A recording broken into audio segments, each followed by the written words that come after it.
Good day, mates. PriAPEus here. You ever wonder what happens when two mates that haven't seen each other in a few years get together? Especially when one interviews the other? Well, wonder no more. That's exactly what happened when I met up with my longtime mate Jordan Cannata while he was on break between tour dates with the hard rock band Slaughter. We got a little whack in. We're like a couple of drongos. I hope you enjoy the view as much as we enjoyed making it. Here it is, my interview with the drummer from Slaughter, my mate, Jordan Cannata. Hello, mates. It's PriAPEus here for GNN Guerrilla News Network. I'm here with Jordan Cannata, current drummer for Slaughter. We're in his studio, and I'd like to ask him a few questions. Hey, Jordan, how you doing, mate? I'm good, man. How are you? Doing right. We've been mates since, from my remembering, about 2009, back in your old J-Rad days. I don't remember ever becoming friends with a gorilla, but I mean, sure. I love you, mate. Thank you. That's exactly what I expect from you. I'd like to talk to you a little bit about your drumming. Who were some of your influences, your favorite drummers? Basically, kind of how you got started. Got started, but became a huge fan of the Beatles. Ringo Starr. That was the be all end all for me. Um, he was everything. That's absolutely why I got into drumming. Came home from a Japanese restaurant with some chopsticks, laid out a bunch of binders, and started playing along to Beatles songs, and that was what got me into it. After that, the list is insanely long. My heroes are Morgan Rose, Neil Peart, Mike Portnoy, Sean Kinney, David Garibaldi, and Arnold Schwarzenegger. A drummer. He's not a drummer there, mate. But I do understand you do a hell of a Schwarzenegger impersonation. So give me a little. I don't know what you're talking about. Exactly, mate. Very well done. All right, hold on. I'm hijacking this interview. I'm hijacking it. If you get to ask me questions, I get to ask you questions. All right, mate. Favorite banana flavored food? Go. Bill, this evening I had some hell of a nice banana ice cream. It was very good. So we'll go with ice cream right now. Thank you. Thanks for turning the tables on me. For every question you get, I get one. Yeah, we don't think so, mate. Yeah. Okay. Your turn. I know that there are other musicians. I'm going to deviate from drums for a moment. And I know there are other musicians in the band. And there are. You've got your bass player. It's kind of a integral bridge between you, the rhythm section, and the musicians, which would be the music section. Hey. And what's your philosophy with playing with the bass player, since it's an integral part to bridging between the rhythm and the rest of the music? That's a good one.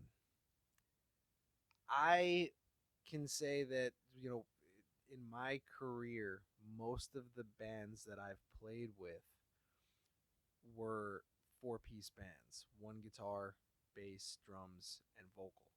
I haven't done many things where there's been an added guitar player or keyboard player or something like that. I've done it, but most of the things I've done were basically a power trio plus a singer. And in that situation, the connection between the drums and the bass, I think, in my experience, becomes even more important because there's a lot of times where that guitar player is going to be going off and doing solos or melodies, and it falls to only drums and bass to carry the rest of the song, especially when most music you listen to today is produced with extra layers. So it really falls to just drums and bass to carry everything while that guitar player is soloing or playing a melody or something like that. So really being locked in and in sync and having some chemistry built with a bass player in that situation is extra important.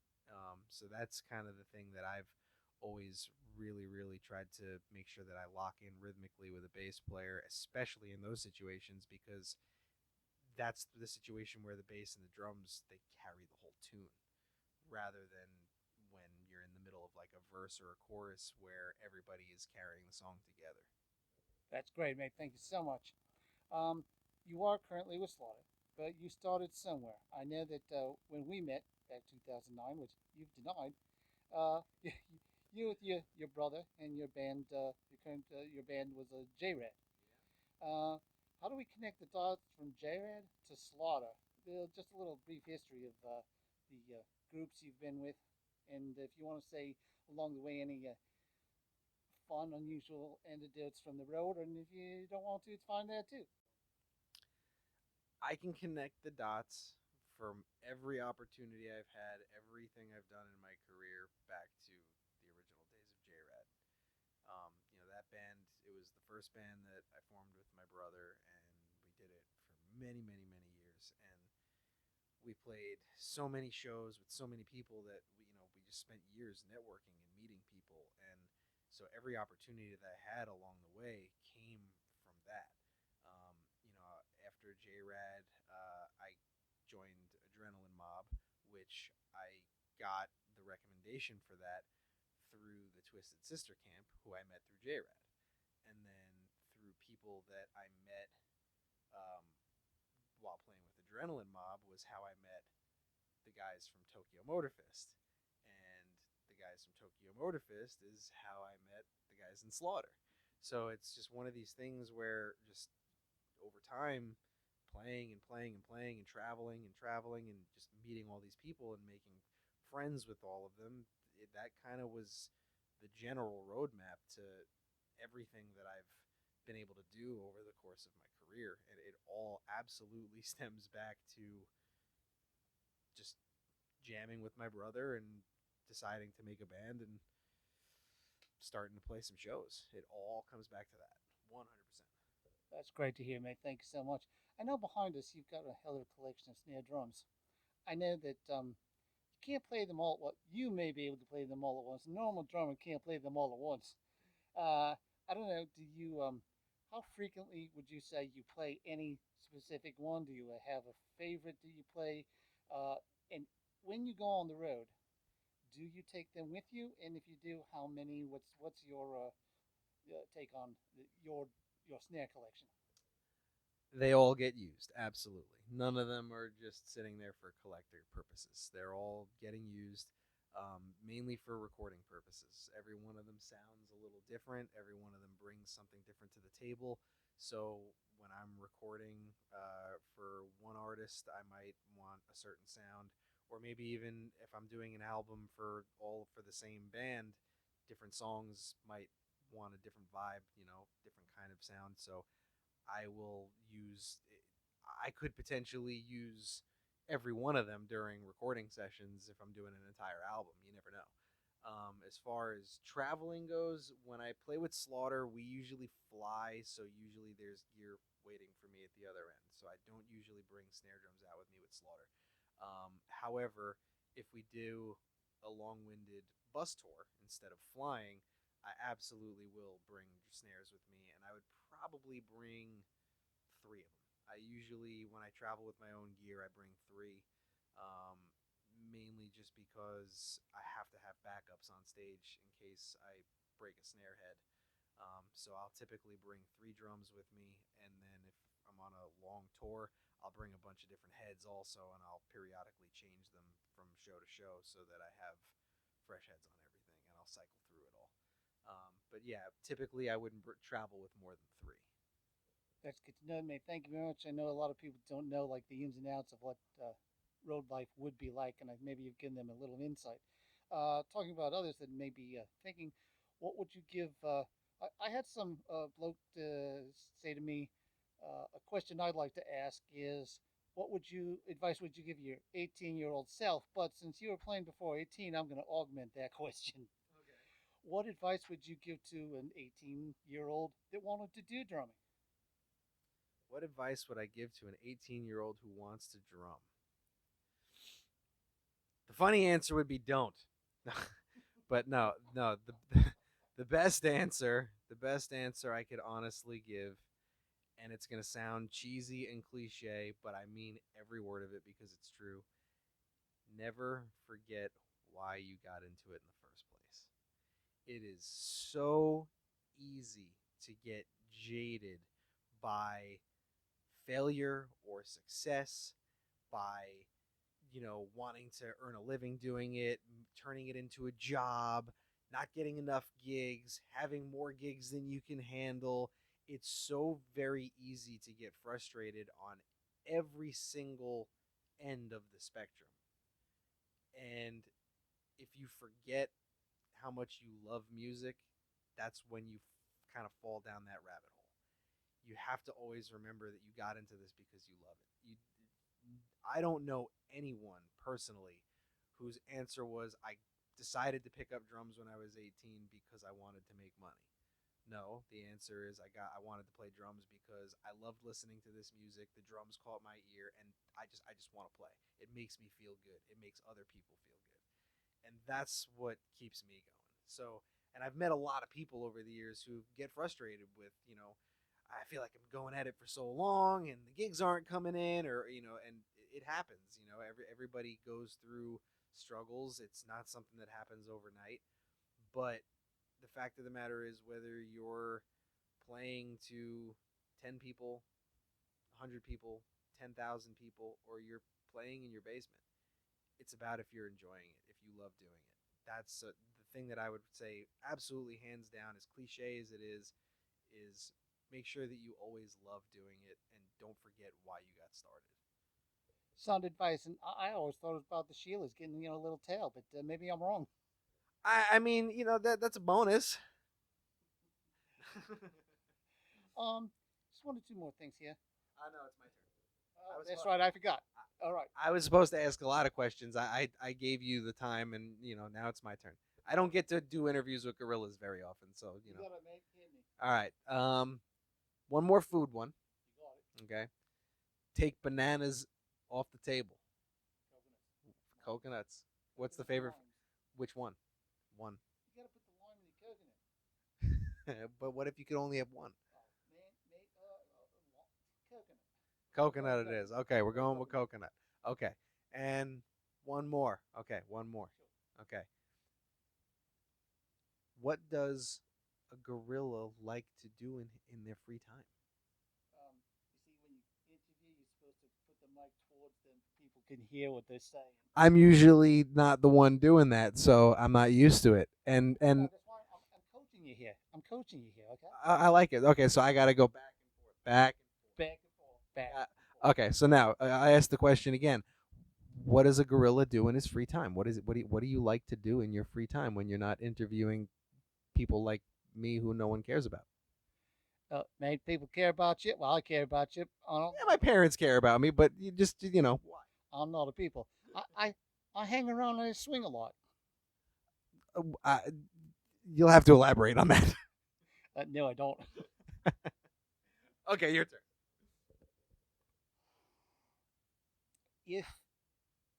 If you had not ever gone into drumming, what do you think you'd be doing with your life? That is a really tough question. I don't know. It would have been something still kind of in the arts. I've always been into I like graphic design and illustration and animation and things like that. So I probably would have done something in that realm, whether it was uh, physically drawing and artwork, or if it was on the film end. It would have been something artistic. I've just always gravitated to that world. I've just always been uh, more into the art of creativity than anything else, and therefore it would have been, filmmaking, or painting or drawing or whatever. It would have been some kind of creative art. Oh, I can see that. Knowing you, mate, I really can see that. In a similar related question, this ends now, this moment right now. What do you miss? What would you miss the most if this ended right now? The connection that I make with all the people that I get to meet, and it's pretty crazy when you get to really make a genuine connection with someone that you actually don't even really know. And the shows, the music, it does that. And I've seen it night after night, people having just such an incredible reaction to certain songs that we play.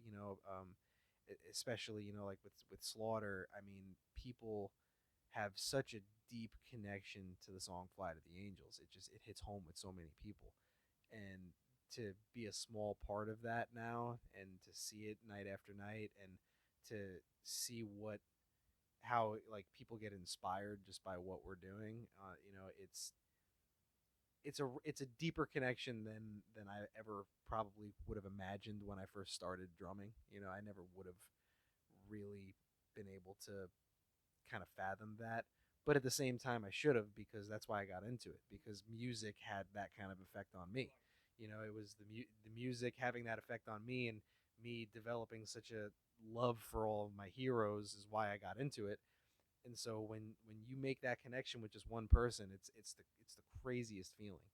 And then you get to do it with another person, and then another one. So it's that connection with people, whether they're people that I'm meeting at a show, or people that are reaching out to me online because they heard the music or whatever it is. That's the thing that I would miss the most by far. Yeah, I can imagine that, and I do know that people do want to see you, and I know that there are several vids up on YouTube, and there is one that's been up 6 years that is about to cross the 9 million mark of viewing. I think that is a great accomplishment. I want to say that that is fantastic. But there are other videos out there. So if people want to see you, I know that they can go to YouTube and see you. They should go see Slaughter when they're in town. Other than that, is there like a Jordan Cannata website or what? You don't want to go there. You don't. There's no reason. Yeah. I know I've been there. I don't go to jordancannata.com. JordanCannata.com, and I'm on Facebook. I'm on Instagram. I'm on YouTube. It's all just under my name, Jordan Cannata. And then as far as getting to see me out at shows, all of the shows are posted up on Slaughter's website, slaughterusa.com. So you can get all the info for shows there, and all of my personal stuff through my social media and my website. Like I said, it's all just my name, Jordan Cannata. And yeah, I mean, So when they don't go to jordancannata.com, they shouldn't buy any merch. don't buy them. There is a merch store on the site. Yes, I have all sorts of merch, clothes, as well as like used drumsticks and stuff like that. And on occasion, when I have them, I'll put up like a stage used drum head or something like that, or a recording session used drum head. So there's cool collectible stuff like that, and then also some t-shirt designs and hats and stuff like that. So yeah, I do have all of that available. I do. That's great. Now it's time for you to interview me one last time. Yep. You're going to ask me about my YouTube channel, and well, I'll leave it up to you. You're the interviewee. I'm not going to do any of those things. No. So, okay. What? How can people get in touch with PriAPEus? Well, there's YouTube. We've got our GNN Guerrilla News Network channel. Go on there, like, subscribe. See, Jordan Cannata says subscribe. I didn't actually say it. I just kind of lipped it. Well, we won't touch that right now, mate. So that's basically it right now. We do have social media and everything. If you do go to um, the YouTube channel, so there's 350 Fifth Avenue Productions is the website, and on there is a QR code to get into social media and the YouTube channel. So does this conclude your interview?